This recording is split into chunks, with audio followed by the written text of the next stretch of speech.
একটা কাজ কিন্তু আপনারা করবেন, প্রত্যেকেই বলছি, সে শিশু আর বৃদ্ধ যাই হোক, ক্যালেন্ডারে যে দিনটা একাদশী দেখবেন সেই দিনটা অন্তত পক্ষে সংসারে, মানে যারা আমিষ আহার করেন তাদের ক্ষেত্রে বলছি, একাদশীর দিনে আমিষ আহারের ভাবনাটুকুও মনে আনবেন না।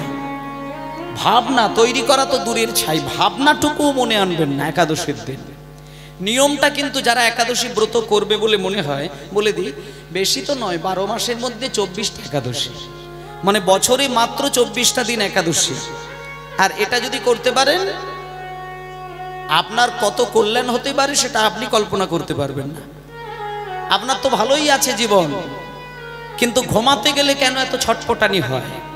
কোথাও একটা দোষ আছে, সেই দোষকে কাটাতে হবে। আপনার ব্যাংক ব্যালেন্স রয়েছে, আপনার জমি জায়গা রয়েছে, বাড়িতে একটা 5 লাখ টাকা দিয়ে মন্দির বানিয়ে